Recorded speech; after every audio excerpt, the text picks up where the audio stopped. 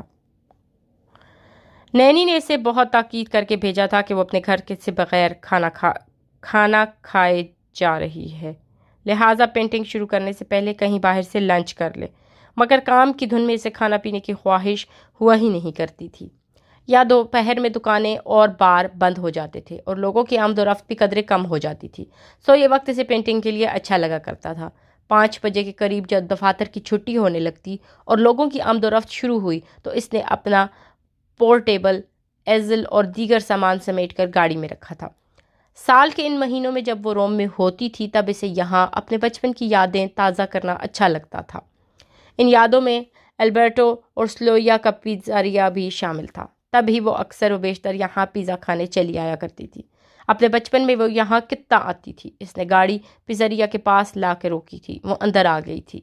اندر آتے ہی اسے ایک میز پر وہ بیٹھا نظر آیا تھا، وہ جس سے کل وہ یہاں ملی تھی، سکندر، جو شاید پاکستانی یا شاید انڈین، خاموش سا اپنے آپ میں گم تھا. وہ آرٹسٹ تھی اور اسے حسن متاثر کرتا تھا، اور وہ شخص مردانہ حسن اور وجاہت کا مجسمہ تھا. اس کا 6 فٹ سے نکلتا قد، مضبوط جسم، چوڑا سینہ، گھنے سیاہ بال جن میں ہلکا سا خم تھا. اس کی پوری شخصیت، اس کے چہرے کا ہر نقش مردانہ وجاہت کا شاہکار تھا. گہری سیاہ آنکھیں جن میں مقناطیسیت تھی، ایک حزن تھا، اداسی تھی اور ایک اصرار تھا. اس کے ہونٹوں کا کٹاؤ بڑا خوبصورت تھا. اس کا نچلا ہونٹ اوپری ہونٹ سے زیادہ بھرا بھرا تھا. اس کی پیشانی بہت چوڑی تھی. ناک آریائی نسل کے کسی فرد کی طرح بالکل سیدھی اور لمبی تھی. کل اس سے ملنے کے بعد جب اس نے اس کے بارے میں یہ سب سوچا تب خود ہی ہنسی پڑی تھی. گھر جا کر اس کی نینی سے گپ شپ ہوئی. پھر سیم کا فون آ گیا اور اس غیر معمولی مردانہ حسن و وقار لیے چہرے کو بھول گئی. مگر اس وقت اسے دیکھ کر اسے وہ پھر سے یاد آ گیا تھا. کیا خوب ہو اگر وہ اس چہرے کو پینٹ کر سکے. وہ خوش دلی سے مسکراتی ہوئی اس کی میز کے نزدیک آ گئی تھی. وہ سر جھکائے اپنا پیزا کھانے میں مصروف تھا، جلدی جیسے کھانے کو انجوائے نہ کر رہا ہو بلکہ کوئی ضرورت پوری کر رہا ہو. وہ اس کے پاس آ گئی تھی. سنو سکندر، اس نے چونک کر سر اوپر اٹھایا تھا. جواباً وہ مسکرایا نہیں تھا. وہ اسے ایسے دیکھ رہا تھا جیسے اسے پہچانا نہ ہو. صرف ایک دن میں تو کسی کو نہیں بھول سکتا. وہ دل ہی دل میں حیران ہوئی. کیا اتفاق ہے، ہم آج بھی ایک ہی وقت پر یہاں موجود ہیں. وہ عادتاً مسکرا کر بولی. وہ ہنسنے ہنسانے والی زندہ دل سی لڑکی تھی. وہ جواباً اسے خاموش اور اجنبی نگاہوں سے دیکھ رہا تھا. کیا میں یہاں بیٹھ سکتی ہوں؟ جب اس نے مروتاً اخلاقاً بھی اسے اپنے ساتھ بیٹھنے کی دعوت نہ دی تو کچھ ڈھیٹ پن نے اس نے خود ہی پوچھا. کیا واقعی وہ اسے نہیں پہچانتا تھا؟ کل وہ اتنی دیر تک ساتھ بیٹھے تھے. انہوں نے ساتھ بیٹھ کر پیزا کھایا تھا. اسے اس کا پیزا آرڈر کرنے میں مدد کروانے کے لیے اس نے اپنا پیزا ٹھنڈا تک ہو جانے دیا تھا. یہاں کئی اور میزیں خالی ہیں، آپ وہاں بیٹھ جائیں. وہ سنجیدگی سے اسے صاف انکار کر کے دوبارہ سر جھکا کر کھانا کھانے لگ گیا تھا. اس کا لہجہ یا الفاظ بدتمیزی والے نہیں تھے مگر سرد، خشک اور سپاٹ ضرور تھے. وہ اس کی وہاں موجودگی سے بے نیاز سر جھکا کر دوبارہ کھانا کھا رہا تھا. اپنی اس عزت افزائی پر اس کے 14 طبق روشن ہو گئے تھے. شرمندہ سی ہوتے وہ ایک دم ہی خاموشی سے اس کی میز کے سامنے سے ہٹ گئی تھی. شرمندگی اور غصہ محسوس کرتے وہ کاؤنٹر پر آ کر البرٹو سے بات کرنے لگی تھی. البرٹو کو یہ بتانے کی تو ضرورت نہیں تھی کہ اسے کیسا پیزا چاہیے. وہ یہاں آ کر ہمیشہ ایک ہی طرح کا پیزا کھایا کرتی تھی. البرٹو سے ہائے ہیلو اور خیر و عافیت دریافت کرنے اس نے مڑ کر دیکھا تو جس میز پر وہ بیٹھا تھا وہ اب خالی تھی. وہ اپنا کھانا ختم کر کے وہاں سے جا چکا تھا. وہ اس کی بد اخلاقی اور بد تہذیبی پر حیران تھی. لگا تو اعلیٰ تعلیم یافتہ تھا، پھر اس درجہ بد تہذیب. وہ حیران بھی تھی. اس کا موڈ بھی خراب ہوا تھا. یہ خراب موڈ اس وقت مزید خراب ہو گیا تھا جب گھر آتے ہی اس نے وکٹوریا کی کال ریسیو کی. اپنی ماں سے بات کرنا اس کے لیے کبھی بھی خوشگوار ثابت نہیں ہوا کرتا تھا. ایسا ہی آج بھی تھا. پہلے منٹ اس کی خیریت پوچھنے اور اس کی محبت کا اظہار کرنے کے بعد اگلے منٹ وہ اپنے اصل مقصد اور کام کی بات پر آ گئی تھی. میں ریہیب سینٹر، بحالی صحت سینٹر سے آ گئی ہوں. اب اپنی زندگی کو ہاتھ بھی نہیں لگاؤں گی، الکوہل کو ہاتھ بھی نہیں لگاؤں گی. مجھے کچھ پیسے چاہیے لیزا. جیسے ہی مجھے جاب ملے گی میں تمہارے پیسے واپس کر دوں گی. اس کے لبوں پر تلخ مسکراہٹ آئی تھی. محبت میں، پیار میں یاد آنے پر وہ کبھی بھی یاد نہیں کی جاتی تھی. جب پیسوں کی ضرورت پیش آتی تھی تب یاد آیا کرتی تھی. کثرت شراب نوشی کی وجہ سے اس کی ماں کی اپنے چوتھے شوہر سے بھی گزشتہ سال طلاق ہو چکی تھی. وہ اس درجہ شراب نوشی ہی کے سبب آئے دن ان کی ملازمت ختم ہو جایا کرتی تھی. پچھلے 5 سالوں میں وہ 5 ہی مرتبہ علاج کے لیے جا چکی تھی. ہر بار وہاں سے واپس آ کر اس عہد کو دہراتی تھی کہ اب شراب کو ہاتھ ہی نہیں لگائیں گی، مگر چند ہفتے بھی نہیں گزر پاتے تھے کہ انہیں اپنے عہد پر قائم رہتے۔ اسے وٹوریا سے کوئی تلخ یا کڑوی بات کرنا بے معنی محسوس ہوا تھا۔ لڑا تو وہاں جاتا ہے جہاں کچھ امیدیں ہوتی ہیں، محبتیں ہوتی ہیں۔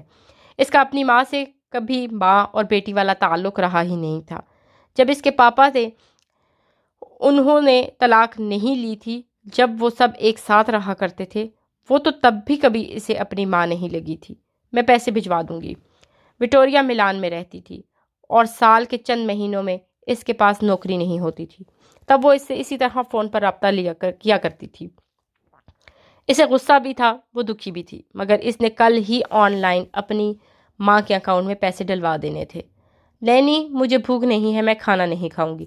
وہ کچن میں ڈنر کی تیاری کرتی نینی کو اطلاع دیتی اوپر اپنے اسٹوڈیو میں آ گئی تھی۔ وہ اداس تھی، بچپن کی بہت سی محرومیاں تازہ ہو گئی تھیں۔ وہ بے دلی سے کینوس پر رنگ بکھیر رہی تھی۔ تب ہی فون کی بیل بجی تھی۔ سیم، کال کرنے والے کا نام دیکھتے ہی اس کی اداسی ایک لمحے میں دور ہو گئی تھی۔ اس نے لپک کر کال ریسیو کی تھی۔ تمہیں کیسے پتہ چل جاتا ہے سیم کہ اس وقت مجھے تمہاری ضرورت ہے؟ اس کے لہجے میں بہن کے لیے والہانہ محبت اور شدتیں تھیں۔ میرا دل مجھے بتا دیتا ہے، وہ جواباً کھلکھلائی تھی۔ وہ مسکراتے ہوئے سیم کی کھلکھلاتی زندگی سے بھرپور آواز سن رہی تھی۔ اس سے اگر کوئی سچا پیار کرتا تھا، کسی کو اگر اس کی پرواہ تھی، تو وہ صرف اور صرف سیم تھی۔ کہنے کو وہ اس سے صرف 1 سال بڑی تھی، مگر اس کی یوں پرواہ کرتی تھی، یوں اس کا خیال رکھتی تھی جیسے وہ کوئی چھوٹی سی بچی ہو۔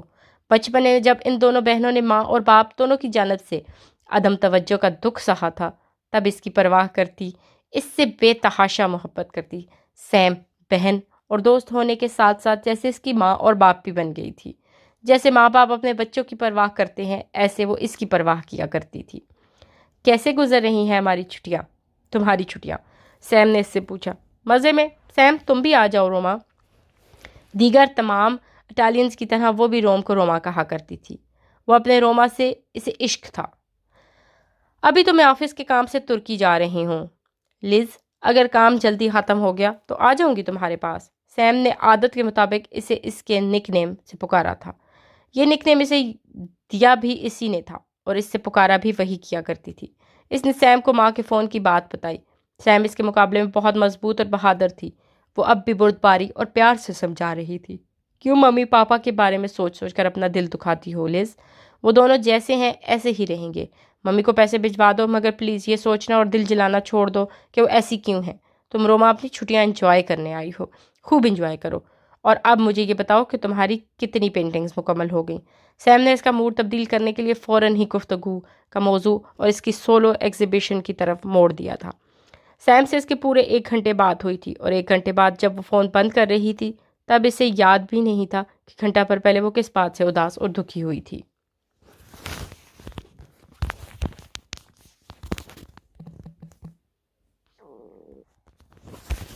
آفس میں وہ اور روبرٹو ساتھ بیٹھے ایک کانٹریکٹ پر نظر ثانی کر رہے تھے۔ روبرٹو بھی اسی طرح اس کی کمپنی میں ایک لیگل ایڈوائزر تھا۔ جنوبی یورپ میں ان کی کمپنی کی جو لیگل ٹیم کام کر رہی تھی، اس کا ایک ذہین وکیل۔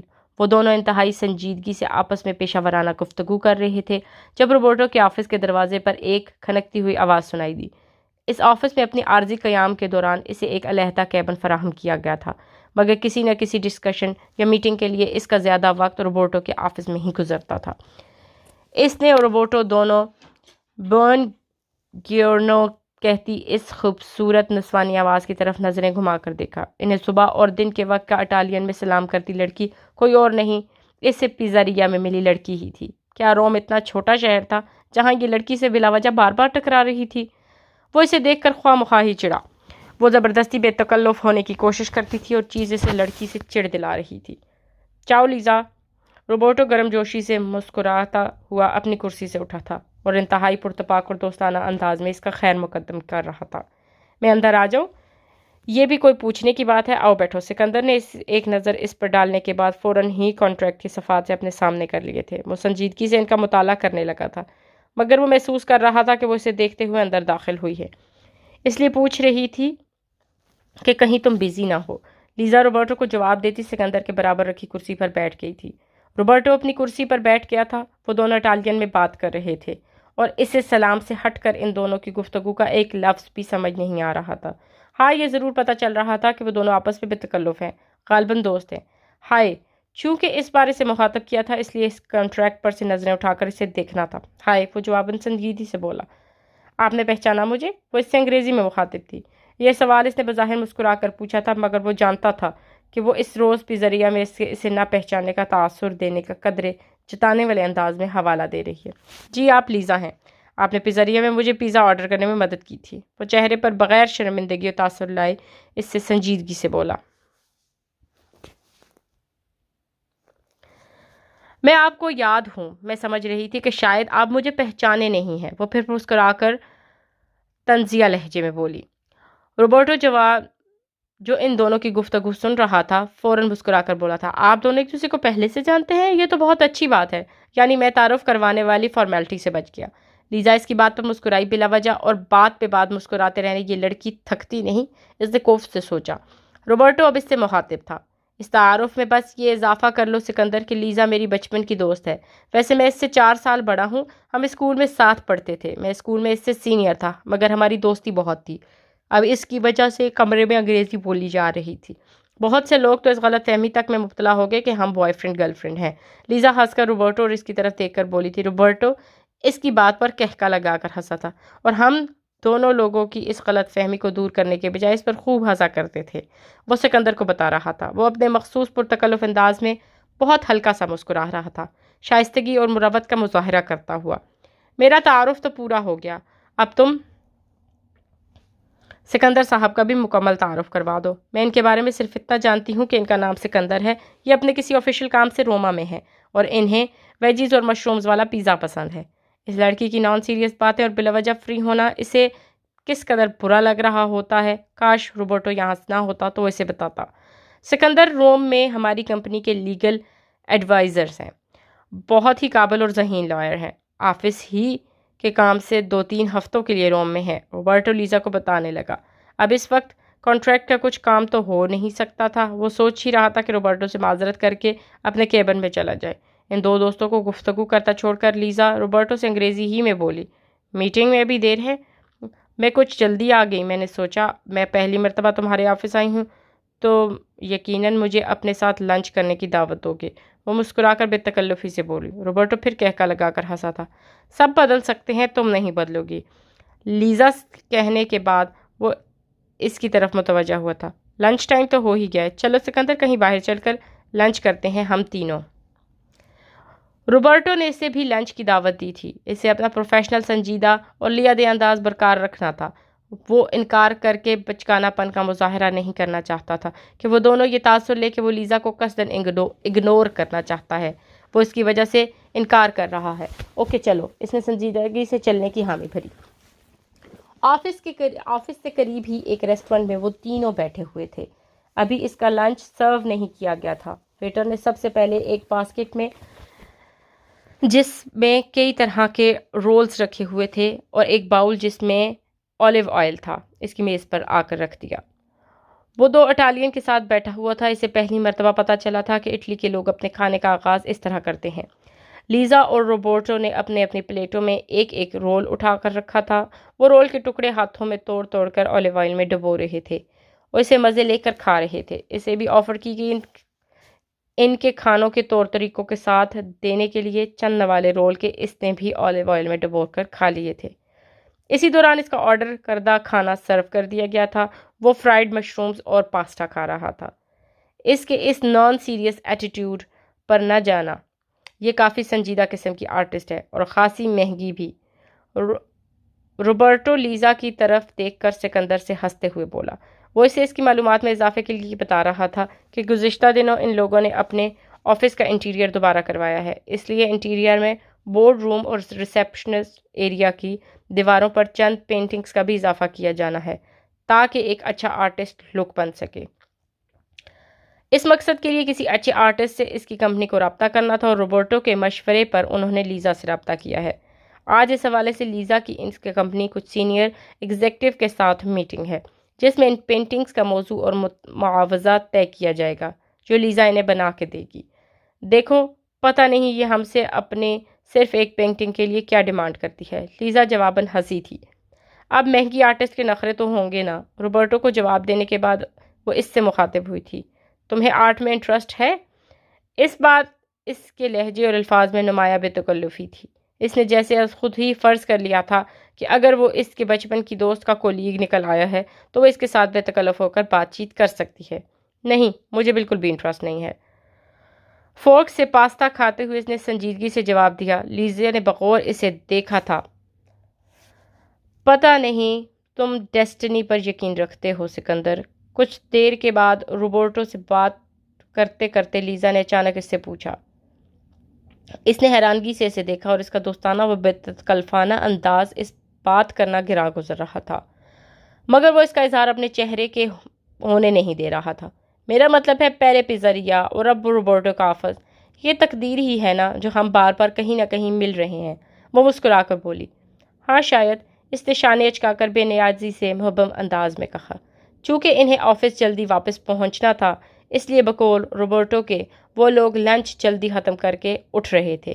اپنے حساب سے اس نے لنچ کرنے میں 1 گھنٹہ ضائع کر دیا تھا، جبکہ کھانا 10 سے 15 منٹ کے اندر کھا لیے جانے والی چیز تھی۔ روبرٹو ہنستے ہوئے سے بتا رہا تھا آفس ٹائمنگ کے دوران بھی 1.5 سے 2 گھنٹے کا لنچ اٹالینز کے لیے بڑی عام سی بات تھی۔ وہ لوگ ریسٹورنٹ سے اٹھ رہے تھے جب لیزا نے اسے اپنا فون نمبر دیا۔ کیا پتہ کبھی تمہیں آرٹ میں دلچسپی ہو جائے اور تم مجھ سے کوئی پینٹنگ بنوانا چاہو؟ وہ بلا وجہ بے تکلف ہوتی مسکرا کر بولی تھی۔ یا قسمت تم دونوں کو ملوانا چھوڑ دے اور تم لیزا سے ملنا چاہو؟ روبرٹو مسکرا کر بولا تھا اور لیزا کو چھیڑ رہا تھا۔ لیزا ہنسی تھی۔ ہاں بالکل۔ وہ تینوں آفس آ گئے تھے۔ لیزا اپنی میٹنگ کے لیے چلی گئی تھی، جبکہ آتے کے ساتھ ہی اپنے کیبن میں آ گیا تھا۔ اس طویل لنچ میں اچھا خاصا وقت برباد ہو گیا تھا۔ وہ سنجیدگی سے اپنے کاموں میں مصروف ہو گیا تھا۔ لیزا بہت اچھی لڑکی ہے۔